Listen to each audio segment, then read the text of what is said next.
you're hoping for a little bit better. I mean, I was so close to getting that first blood. Fly with a double stun, and then you get the hook out from Arteezy.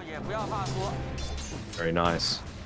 Yeah, just in terms of, you know, there's going to be a lot of teams, Sonics in particular, cheering for EG this time around. Sonics actually have a fair few of the, let's call them easier opponents, or opponents that haven't had quite as many wins so far, whereas Boom, they're coming up against a few of the juggernauts here, so the standings are super up in the air. That they are indeed. Anything can happen at the TI stage. The caliber teams we have, everyone is so goddamn close, being able to take maps off each other. See, hook on Arteezy on the bottom side. I mean, Dahak, again, early on, you don't have the greatest amount of armor on this Visage, so every single time you can get those big right clicks coming in, although Fly. You do be chased down, but Arteezy's going to be able to tank some of the battery assault charges, so some nice harassment. Top lane as well. Crit's also falling pretty low. Be able to get off into the tree line. Nightfall acting as the bodyguard. Of course, we do also see that the lane spot for BETBOOM. You've got the Visage, the carry for them playing down bottom into the Pudge lane. And you also have the starter up in the safe lane. So what do you feel like the reasoning is? Oh, another hook from Arteezy. Still without the level 2. Need that rot to be able to hold the Hawk into place.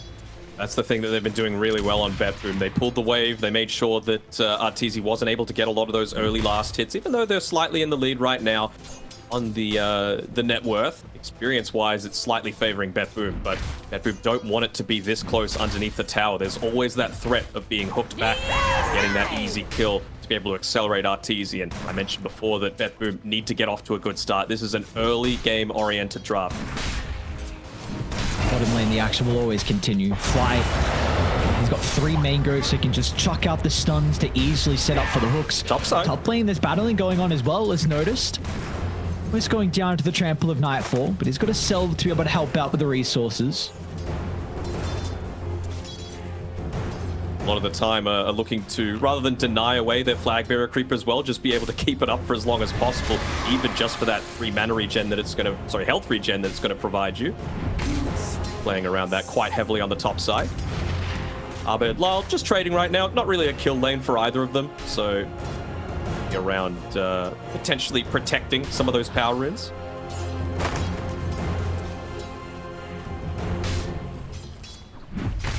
Do we feel like this is a lane that Lyle should be worried about, or is going to have some difficulties, I should say, into the Templar Assassin? Like, really need those rotations? Okay. Nah.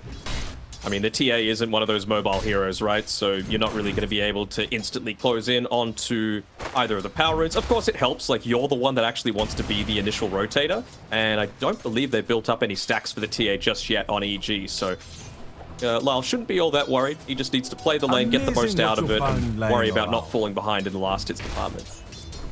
Which he's doing pretty well in at the moment. Top of the last hits here for the Pangolier. It's a bottle refill thanks to the bounty, and they're going to have the water rune up shortly as well. So we'll see how they're going to be able to slow down the Abed Templar Assassin. Of course, this is a slight advantage that BETBOOM have just in regards to the matchup, where the Pango can look to influence the side lanes, whereas the Templar Assassin is the win condition. He's going to look to get as much farm as he possibly can. Neko top lane's going to be in some trouble. Nightfall can easily trample on top, and first blood picked up for the Primal Beast. Siege itself, just to get, again, a little bit of that experience boost. He's half a level ahead of Dahak right now, and I'm worried if I'm BETBOOM. I really don't think they have the damage, especially since he just had those infused raindrops delivered. Top lane. Nightfall, he's going to go for it. In fact, a double charge finds the angle. A Crushball holding back for the moment, but the right-click damage coming through. Nightfall just slaps him down. And having here at the very beginning of this game. Gets that level 6, the map can open up a little bit. It can cause the next movement that comes out from Lyle to actually result in maybe a tower going down. On mid lane. They're going to be cautious because the smoke from BETBOOM, Roger and Seneko connecting straight onto the Templar Assassin once again. With Nightfall's rotation, is going to be enough chaos to keep the Templar Assassin alive. They need detection. And with a sentry drop, they'll be able to bring him down. But EG bringing the forces to be able to win out in the skirmish. A 3-for-2 trade in the end. And they made sure to game. Look at how much they're protecting this, though. 2 observer wards, both in the lane as well as close towards their tower. Not wanting to get caught out by a hook from the Pudge or something as simple as... They're going to go in. Roger will start. Nightfall's the target, but look at the follow-up. Artillery getting right down onto Roger's head. They're going to swap him to get some distance away, but still Crit's able to bring him down. And now Arteez is in as well. A beautiful cookie puts him in prime position to capitalize on Slaughter being out of place. And now Arteez... Very, very nice scan from BETBOOM. They're going to play with their own counter smoke. So trying to get to bottom, maybe baiting to Hark in the lane. They've got to be pretty quick though. They're going to be able to scout the Hark out. TPs are starting to come through, but the Mortimer Kisses should be able to deal with the passive easily enough. Meanwhile, under the T1 tower though, BETBOOM, they will be able to find Arbed caught out as well. So a 1-for-1 at least across the map. If that Rolling Thunder's on cooldown, you don't. You have to just sit back, be a little bit more passive, and Arbed's going to accelerate his farm much faster than your team. Nightfall's got a BKB to play with if required. Gonna get some distance for the Onslaught, but the rest of the boys are starting to move over. A beautiful Cogs push away. But they're gonna be able to bring him down though. Nightfall ever so tanky. The Pulverize gonna be stopped in its tracks thanks to the swap. In fact, it was the Dismember instead. Now with a cookie on forward, Arteezy trying to get on top of the Slaughter as well, but will not be the case. So Nightfall just... See, they might even make an attempt on Notice mid lane. Yeah. Gonna get these lanes in a pretty aggressive state constantly on EG. I mean, Arteezy. Oh, noticed. Right next to the TG tower, they're going to be forced to use the Mortimer Kisses to try and blow him up, but it's not enough damage for the swap. Oh, Notice stays alive, and now Nightfall's the one that's in trouble as BETBOOM. They brought the numbers to protect him. The Rolling Thunder continuing on forward, but Nightfall's too fast, man. Oh, can't even catch up. Oh, no. The Rolling Thunder doesn't even close the distance. Point booster picked up with the plate mail. Back to the Shivers. Back to the Shivers. Just calm down. Fine mid. Rolling Thunder's going to be back up shortly as well. Nightfall's going to be playing with the BKB, but the instant use of the bash stops the Pulverize in its tracks. Roger can help BETBOOM reposition. In fact, they want to go back in, targeting down Arbed. They've been able to deal with the refraction. A beautiful double stun. So back and forth with the posture. Another two. Finds an opening for the double stun. This can enable Nightfall to charge into the middle. But he just gives over his life. And with the disarm, Arbed can't continue to right click. They need to bounce back off the wall while unable to find an angle to get onto the Templar Assassin. So in the end... Big reason is why Lyle is now top of the net worth. Roger's got great positioning. They're going to see Arteezy moving on forward. Oh, no. Oh, it connects. A blind look from Arteezy onto Roger, but the hook shot from himself. Roger will still die. Nightfall's going to charge in, and BETBOOM feels strong enough to take the team fight. Lyle's going to try and find an opening with the Rolling Thunder, targeting down Fly. They don't want to heavily commit to put themselves in a compromised position as Crit. He's going all the way to the right side as well, so another freebie from BETBOOM. But look at the importance of this team fight. Both sides know if anyone... Arbed will do the same. Confident enough to be able to go in. They know with all these buybacks being expended, if you had one on the bench, you would have used it by now. Scout out with the familiars for now. No hook shot for another 15 seconds. They're on to Lyle. Let's see if they can blow him up. Great use of the man to dodge, but still the stun is there into the Dismember. Lyle's going to make it to the high ground, but the meld damage blows him up, and now they'll drag them all into the river. It's still EG. They're losing members. Notice acting like the raid boss. He doesn't give a damn about running into the middle. In combination with the Hawk, they find the neutral item drop, but until he gets plate mail, Arteezy is very, very vulnerable to being killed off. Yeah, and he's talented for it as well, so 4 armor. Every little bit helps, but he's going to need every single point of that. Bottom Nightfall.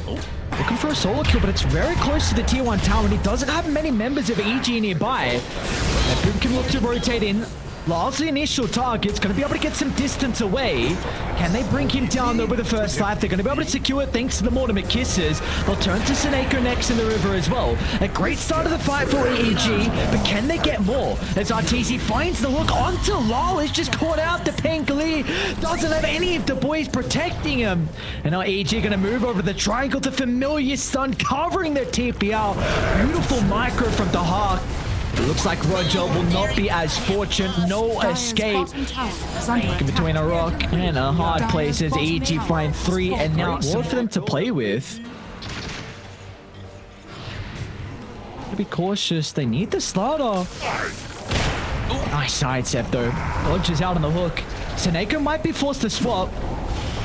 not quite. In fact, he's going to swap Nightfall into the base. Instant use of the BKB, protected the Primal Beast. They might even be able to go for Roger next as well. He's caught outside. There's BETBOOM just giving over a couple of freebies in our EG. Damage against the backlines in particular. That was a practice shot. Oh, Daisy to jump straight onto the high ground, trying to target down Pango. Wild's in trouble without any way to keep him alive. They're going to turn to Notice next. For which you fought. Even just using the glyph to be able to try and provide that multi-shot through, and they get another hook. Oh no, Arteezy's on point, man. 6-2 and 11. Looking to close this one out before everything going EG's way right now. Even get the D-ward as well. All day. That one potential they... Another hook, Arteezy, man. another hook, man. Onto Roger, the trap vision. Thanks to the Aghanim shot, this goddamn TA shot. They tried to nerf it. They've tried, man. Multiple times, multiple patches. They've done their best to make this shot not as strong, but it is still so stupid. Mid lane, the Slumber to a lot of burst potential. Notice was ready and primed with the bashes. But EG, they can reinitiate, they can go back in, an easy kill onto the bench, and now Nightfall is going to turn down to the south, targeting Notice, finding an opening for Arteezy to get the Dismember out. They're going to be able to cover the retreat from Notice, but it might come at the cost of Lyle's own life as he's stuck inside the river. EG find 4, the sole survivors to Hawk. It looks like that might be all she wrote. Top lane's getting... I'll have the Copium too, let's see it. It's not good if Notice runs into Nightfall in the tree line though. Very scary once Mega Creeps get inside the base as well. So now EG know exactly where multiple members are. It's just a question of who do they want to jump in. Well, a cookie from Crit will set it up perfectly. Arteezy's going to follow into the middle as well. Lyle's going to try and distract him to get BETBOOM into a position where they can reset, but EG just way too far ahead, swarming into multiple members. Another incredible hook from Arteezy. Puts Lyle into the grave for the final time this game as EG will find a game 1. Well, indeed, and it's off the back of a different draft as well. You know, he's not a one-trick wonder Nightfall. He's not just about the Broodmother, the Beastmaster, the Lycan. He can do it